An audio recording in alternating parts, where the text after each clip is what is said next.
What's up, everyone? Welcome to Chart This with Dave Keller. Happy Thursday, December 11th. I'm your host, Dave Keller, coming to you from a very flooded Redmond, Washington. We're actually the next valley over from Redmond in the greater Redmond area in my house. We are in basically the edge of a big national forest and logging territory. So they call it an island when all the roads out of this town flood. It's technically a peninsula because if you go east, you can hike through, hundreds and hundreds of miles of forest and probably get to some town somewhere through the mountains, although it might be impossible to do it. So for all intents and purposes, we are flooded over. The good news is the Keller family is up. Our property is up in the hill, far away from the river, but the river area is absolutely flooded over. The roads and bridges are impassable. So we are here in town for the next couple days until the waters hopefully recede. But thankful that we're safe, and certainly hope everyone in this area of the Pacific Northwest is taking it easy and staying safe here. Hope you are all doing well wherever you are at. Awesome that in the modern age we can do all of this from home, and I don't have to worry about trying to commute to an office to do it. So I'm thankful for that.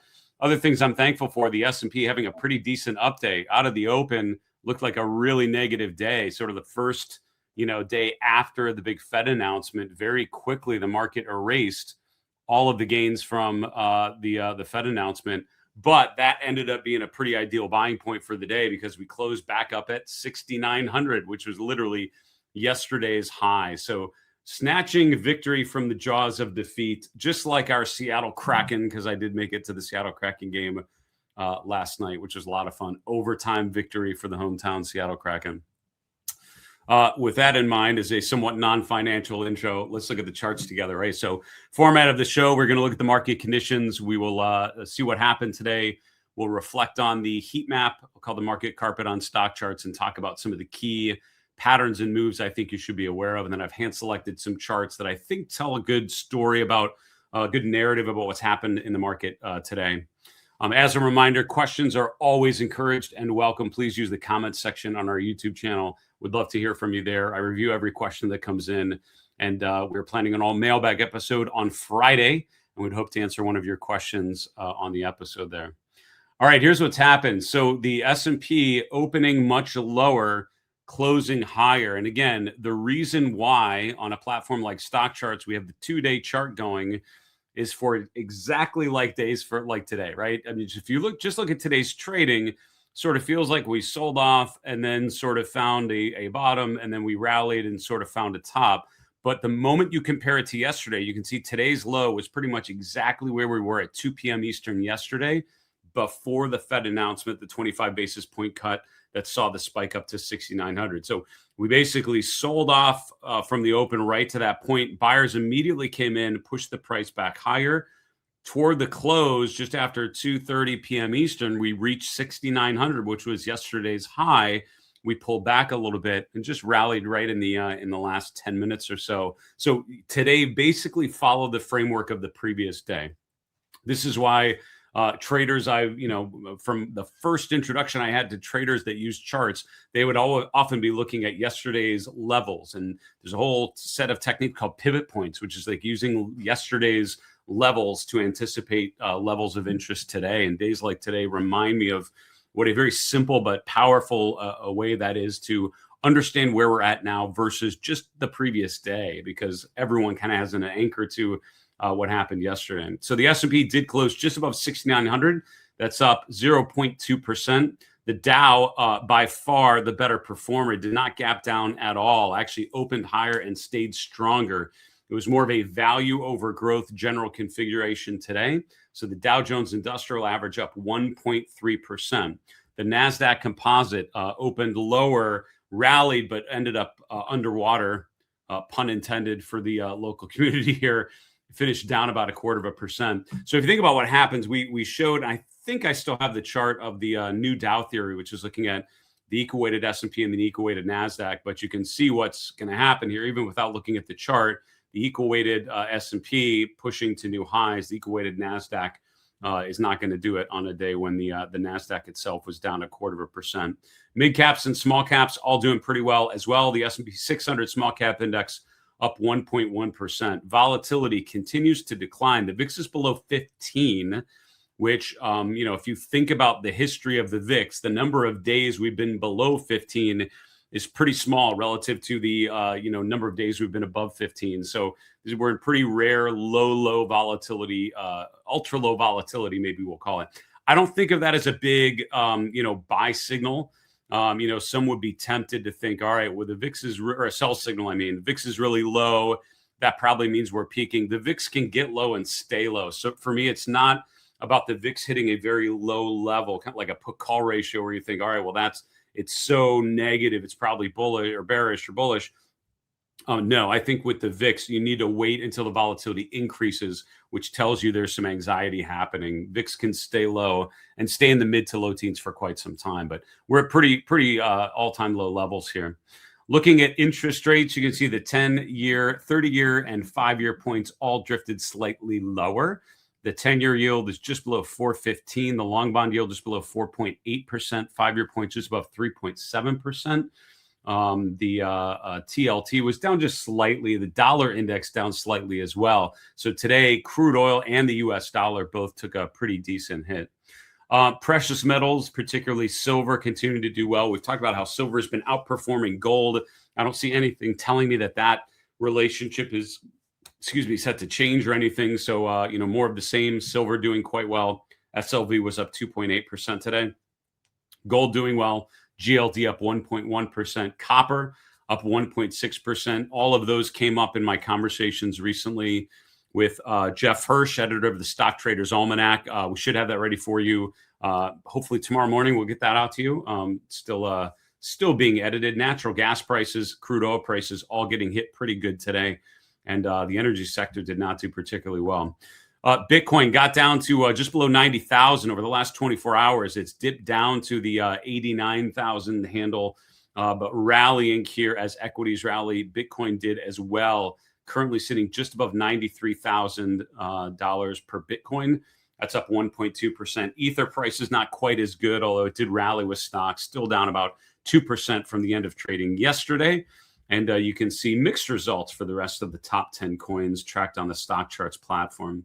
Here, looking at the 11 S&P sectors, materials, financials, both standing out as positive gainers, far outpacing the S&P and the NASDAQ today. Materials, of course, includes gold and other mining stocks, includes steel companies, all those basic materials names. That's the best performer, and the XLB was up about 2%. Financial sector, XLF up 1.8%, kind of a gap lower to industrials. Third from the top, up 1.1%. So very much value stocks, materials, financials, industrials doing the best today. Defensive sectors are kind of in the middle of the pack. You can see healthcare, consumer staples, utilities, real estate. Those are your 4 defensive sectors, all up and all outperformed the S&P today. But on the downside, 3 of the S&P sectors were down. Energy was second from the bottom. That relates to the weaker crude oil prices we mentioned earlier. Technology, though, the worst performer, down just over 0.5%. Communication services about 0.25% lower. So the market was higher as measured by the S&P. The S&P threatening new all-time highs, pushing above 6,900. But, I think the challenge is if technology is not driving that higher, legit, how much higher could the S&P go? The problem with the S&P 500, it is way overweight big growthy sectors like technology, right? And so if tech is not quite, participating, it's hard to imagine there's meaningful upside there. The technology sector is currently about 35% of the S&P 500, 35%, over a third of the S&P is just the technology sector. So if tech is down 0.5%, there's just no way that the S&P and certainly the NASDAQ have any chance to break above 7,000 or more, right? If you need to have technology at least like going higher, just underperforming for the major indexes to move significantly higher. Decent breadth though today, and you can see how important those growth stocks are to the performance of the major indexes, because the breadth was actually pretty good, even though the indexes were not particularly impressive. About a 2-to-1 ratio of stocks up versus down on the New York Stock Exchange, more like a 3-to-1 ratio on the S&P 500, also the mid cap and small cap indexes. So decent breadth. And again, what we're finding here is a little counterintuitive. you're seeing up days with the breadth negative, down days with the breadth positive. And I think that's because if technology's up and everything else is down, the indexes can go higher. The breadth is weaker, but the stuff that matters in the index, those big mega cap growth stocks, are where it's at. We're going to get to the heat map in a minute, but notice that three of the top 5 performers in the S&P today were cruise lines: Royal Caribbean, NCLH, Norwegian, and CCL, Carnival. I grabbed one of those stocks, and to be completely honest, I completely forget which one. I want to say Carnival, but I don't remember. All right, Magnificent Seven and friends. This is why the market was not up a lot more, with great breadth, with the S&P kind of right at new all-time highs. Why wasn't it powering higher? Because Alphabet was down 2.4%, because Broadcom was down 1.6%, and NVIDIA was down 1.6%. These are big technology and communications names not participating in today's upswings. The only 3 stocks that were up: Netflix, which is bouncing, slightly. It's not much of a bounce. It's more like a doji candle, but it did sort of mid-range from the close yesterday. It did close slightly below the open, so it wasn't that great of a day. And we're coming off a new 3-month low after the disastrous announcement of the Warner Brothers acquisition. Microsoft down 1%. That chart is really more sideways than anything recently. And Meta pulling back after that nice rally off of 600, got up to around 675, pulling back earlier this week. A nice upside move today. Not a ton, only up about 0.4%, but certainly not going lower. All right, let's look at the heat map. As a reminder, please keep your questions coming. We've got some really good questions from you guys this week. We're going to be going through that list tonight, getting ready for a mailbag episode tomorrow. We'd love to answer one of your questions as part of this. Other quick announcements to let you know. We're planning a webcast for next Wednesday. That will be Wednesday, December 17th. We're aiming for 1 p.m. Eastern. That is a webcast. We're going to talk about our 10 questions for the end of the year. This is an exercise we do at the end of every 12 months. In December, I go through 10 questions and sort of answer those. It's a way to think about your performance for the year, to think about where you did well, where you struggled, celebrate your wins, learn from your losses. It is a really valuable part of the 12-month experience for me as an investor. I've done it at the end of the year for years now. I will share with you the 10 questions I think you should ask, and then go through some of my own answers for those questions. Signups should be ready for tomorrow, so I'll certainly let you guys know when the signups are ready. But save the date, Wednesday, December 17th, 1 p.m. Eastern. We'll hopefully get an announcement about that here later this evening, but that's coming up. All right, the heat map. So what stands out? My eyes, when I'm looking at the heat map, immediately drawn to Oracle, down almost 11% today. Oracle had bounced higher earlier this week after pulling back to $200 a share. That's about a third of its value lost from mid-September now to mid-December. But from late November over the last, the next week, had a pretty nice bounce around 220, 225, and now it's pulling back and testing that low. Today was a big downturn in Oracle. Intel also down 3%. Other than that, sort of a mixed day within the technology sector. NVIDIA and Broadcom, the 2 big semiconductor names, both, Broadcom in particular, making new all-time highs yesterday, so just pulling back from that. NVIDIA, though, continuing to kind of languish down around the 180, 185 level. Not really participating in the uptrend. You look at the chart of Broadcom versus NVIDIA. 2 very different charts over the last 4 to 6 weeks, and I think that's noteworthy. Alphabet is another one that's stalled out, broke above $300 a share. From there, it's been sort of sloppy sideways, sort of chopping around here. Robinhood down another 9% today, and the problem I have on the chart of Robinhood is we're making lower highs and lower lows. So Robinhood, you could argue this is a potential bull flag pattern. A bull flag pattern is where you have a run higher, then you have this pullback, and it's not a perfect flag. It's more like a broadening flag pattern. I just made up a pattern. That's not a pattern. I made it up. But a traditional bull flag pattern. This isn't ideal. But an ideal one would be kind of parallel channel. This one isn't perfect. But you get the idea of it, kind of this big run and then this pullback here. In either case, whether it's a bull flag or not, I think breaking above this trend line from the October high, the late October high, the early December peak here from earlier this week, breaking above that level would be pretty important because that would imply a resumption of the uptrend. Right now, we're going lower. The momentum is weaker. The RSI is not getting above 60 on these rallies, which implies we're in a bearish phase. You want to see a breakout on stronger momentum, right? A breakout where the RSI pushes above 60. Look back to April and May on what that looks like. I mean, this is a very similar pattern to what we saw here, right? Look at December, January, February, we're making a new high. Then we have this pullback, lower highs, lower lows. You draw a trend line. That trend line's broken. We are below the 50-day. We finally break above it. The RSI, well below 60, finally breaks above it. By early May, clear sign that this is resuming the uptrend. And that would be the bull case from here, is you to get that kind of same pattern you had in April and May. So we need a break above resistance and improving RSI, and we just haven't seen that yet. So hood really more negative than anything now. Still in a risk-off position.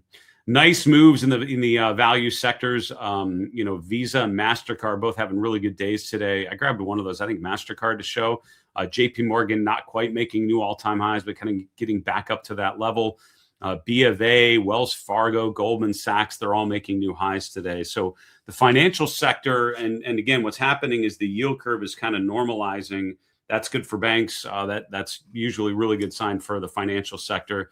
Financials have kind of been sneakily doing well, and now a lot of these, certainly the larger banks, are breaking out in a pretty impressive fashion. Healthcare also having a nice update. Industrials, even some consumer staples, to be honest with you. Walmart actually bouncing higher and making a new high today. Dollar Tree, Dollar General, both making new 52-week highs today.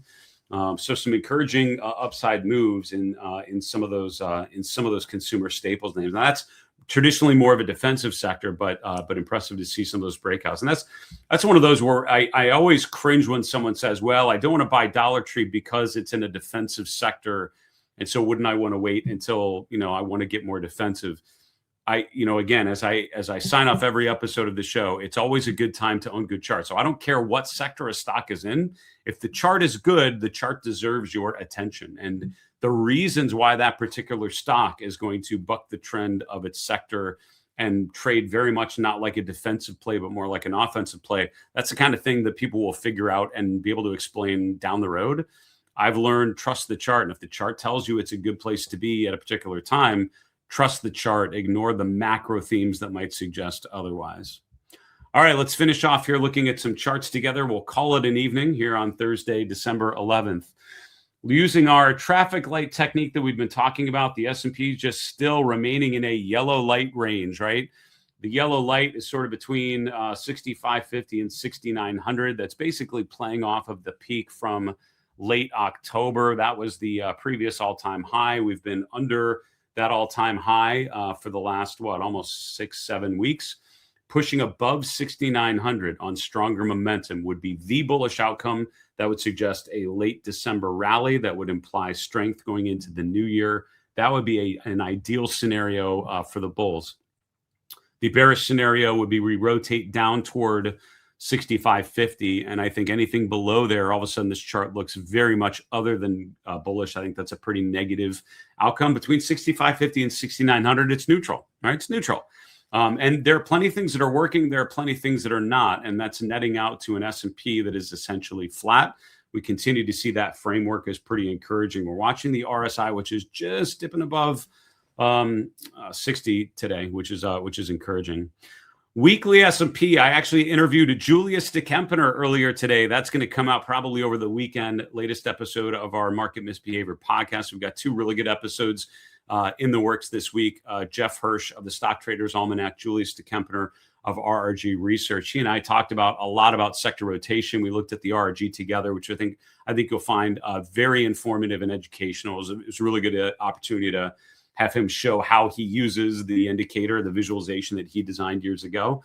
But one of the things we talked about was, one reason to be skeptical of the market here, just the weakening momentum. And you can see it a bit on the daily chart for sure, but the weekly chart, as he pointed out, look how the RSI on new all-time highs, September, October, and now mid-December, price attempting to go higher, momentum definitely sloping lower. Now, that's happened before. Like you could have said that in July, August, September of 2024. The way that we resolved that pattern was a breakout on stronger momentum. So the price actually went higher. The RSI went above and stopped making a divergence. It actually made a new high on overbought conditions. That's pretty bullish. That would be the bullish outcome here. The weekly chart progresses, price moves higher, momentum moves higher. The other way this could play out is that the market moves lower, respecting the weakening momentum. That's what we saw at the end of 2021, right? New highs in the S&P, weaker momentum. All of a sudden we break down and the RSI continues to decelerate, continues to accelerate lower, really. So the move on the RSI here can be really meaningful. Break above 70, pretty bullish. Break down toward 30, 40, pretty negative. It tells us we're more in a distribution phase, but that divergence for now certainly in play. Breadth conditions getting better. This is one of the issues we saw and talked about quite often the first half of November. By the end of November, those weakening breadth conditions had gotten a little bit better. Earlier this week, went below 50% of stocks above their 50-day. Currently, it's up just above 60%, almost 61%. So we are seeing improving breadth characteristics. That's a bullish sign. The equal-weighted S&P, as I mentioned, did make a new all-time high. The equal-weighted NASDAQ 100 still has not. If they can both make new swing highs, that would be a very bullish follow-through and a signal for further optimism. Volatility remains quite low. If you look at where we're at now versus where we've been, right? The last time the VIX is down in the 14 range is back here in August and September. That's when we had this grind higher on weaker volatility, right? On lower volatility conditions. So what that's telling you is it's a low volatility uptrend. That means, a general accumulation phase. The price is kind of trending steadily higher, less big price swings, which you often get in corrections, more just nice accumulation. So pretty encouraging the fact that the VIX has gotten down below 15, certainly below 16. That's a low volatility environment. That's pretty bullish sign. As long as the VIX stays down in this general area, no real reason to be concerned. The fear gauge is in risk on situation, telling you conditions are good. We'll spend just a brief moment on sentiment. The quick version is not much change, so I don't want to waste too much time looking at charts where there's no real change. Last week, we talked about a big upside surge in sentiment. So the AAII survey got to around 44+%. We just moved a tick, just a couple basis points from last week. No real change. The difference between bulls and bears about the same. So no real change. Survey basically showed similar conditions to where we were last week, kind of gently bullish. The name exposure index, I was wondering if that would tick above 100%, which I would interpret as a pretty negative, sort of a classic contrarian sell signal, but actually ticked down slightly. Still pretty overweight. So 90% allocation equities is over average for the indicator over the long period of time. So something we'll have to just keep watching in the week to come. For now, still in decent bullish range. The dollar has come lower. This is one of the charts that I review often with my market misbehavior premium members, looking at currencies and commodities. Dollar weaker today. And that's one of the changes we've seen from mid-September through October and really through the end of November. We saw in strengthening dollar versus other currencies, higher highs, higher lows off of that September low. But from mid-November now to mid-December, last 4 weeks, we've actually seen the dollar weaken. And that's part of, I would argue, sort of a risk-on scenario, meaning investors are taking on risk. If the dollar is strengthening here, that would imply uncertainty, maybe investors converting to dollars to buy U.S. Treasury bonds. We're seeing the opposite. We're seeing actually the dollar weaken, which would be a good argument for the market going higher here, I would suggest. While the dollar is going higher, you can see crude oil prices moving lower. Energy not having a great day. We're actually testing the swing low from November, right around $57 a barrel. Gold moving higher, trading just above $4,200 an ounce on spot gold. All right, let's talk about some individual stocks and themes to wrap up the show today. Carnival Cruise Lines bouncing off the 200-day moving average. This is why we watch the 200-day, right? Because more often than not, it can end up serving as a pretty important level of support and resistance. If we're above the 200-day, we would expect support there. Often a really interesting time to maybe take a swing trade back to the upside. Carnival Cruise Lines here has actually been sitting on the 200-day moving average for like 3 weeks straight. And then just yesterday pushes off the 200-day today, following above the 200-day, closing above the 50-day moving average for the first time since September I love that upside rotation. Would love to see the RSI get just a little bit higher above 60, which would imply further upside. Next swing high around 30 would be a next upside objective, assuming further improvement. MasterCard, ticker MA, nice move higher here as well, up 4.5%. This is one of the top performers, certainly top 10 performers in the S&P today. This is after making a higher low earlier this week around 535. The low back here in November is 525. And at that point, pretty bearish chart, right? Lower lows, lower highs, below the 50-day moving average, RSI below 50. All of a sudden today, we close above the 200-day. Today, the RSI getting right up to 60. Little bit further. Nice follow-through day tomorrow with the RSI pushing above 60. Almost makes this look like a little head and shoulders bottoming pattern with a breakout, and essentially would suggest a retest of the late summer high around $600 a share. Newmont Corp, one of the gold plays, and really the only gold and precious metal stock in the S&P 500. Up about 5.3% today. We've talked about the gold trade, the silver trade here, the Newmont mining, similar to spot gold, this beautiful kind of coil pattern, lower highs, higher lows. This is one of the easier patterns to figure because all you do is you wait for the break. One of these things has to happen. We either break above the upper boundary or break below the lower boundary. The market's telling you this is resolving to the upside. Today, we're making new 52-week highs, strong follow through, strong breakout, strong technical configuration for one of the leading gold stocks. Oracle's your final one. Not everything going up today. And again, I think one of the most interesting nuances to what we saw today. Great day with a lot of great breakouts, but not in the growthy sectors generally. Oracle is one stock that gapped lower today on earnings, gapped from around 220-ish down to open around 190. We closed it a little bit higher, got up to around $200 a share. So what it's worth is, what's worth noting is that we're actually finding support right at that November low. So there's your new floor in the market. I think that's sort of your downside risk. Anything, if you're taking a shot at a chart like this, I immediately think that the lows of these days are pretty important to think of as a stop. Because if we go lower than that, that just tells you buyers aren't enough, there's not enough buying power here to really suggest a nice upside swing. I think that would be more of a concerning development. A lot more to prove. I would love to see a break above this swing high on improving momentum. But for now, potentially finding support, and that's an area where you could look for a counter trend bounce. The longer term trend, though, still very, very weak with weaker momentum and, more concerningly, weaker relative strength.